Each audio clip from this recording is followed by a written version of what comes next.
Bring me to the burial mounds where the sons of hungry blood.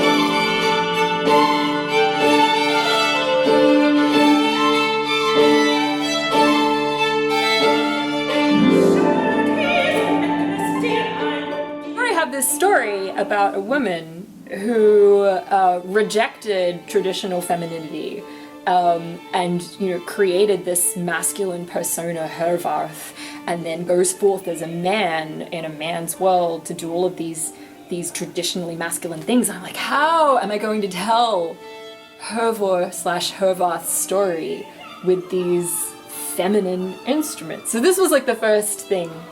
And then, after sort of exploring and really thinking about it, it's like, okay, the violin is easy enough to my mind, because even though in the 21st century we think of the violin as being a feminine instrument, I don't think of it as that. I've never thought of it as that. The violin is so expressive, it can be anything that you want it to be. Then, we come to the harp, and it's like, what can we do with the harp? So I went researching, and I spoke to some harpists, and there are a ton of really awesome, dirty, ugly, cool, unusual, non-harmonic sounds that you can make with the harp. There's a thing on the harp called thunder glyphs, which in itself is like an amazing term for thunder glyphs, right? And it really does sound like thunder. It's so loud and sudden, and it's, this huge, raucous, cacophonous sound that sounds like thunder, and it makes your heart sort of, there's a huge noise happening in the room, like a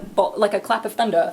So, I was like, oh, yep, throwing that in there. And you can also make these sort of creepy grave noises with the harp by scratching the strings, and seeing as the most dramatic piece in the song cycle takes place in a graveyard, where she's literally calling on these dead people to come out of their grave. I was like, oh, this is great.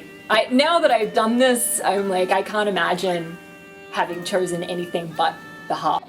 Yeah. To write this piece for, so that's really exciting. Yeah, it really works well. I'm so excited to have heard this piece for the first time. I was pretty excited after I wrote it, but hearing you sing it and hearing, the Liz and Rebecca play it and put it all together, it just, I'm really excited about this piece. I am super excited about it too.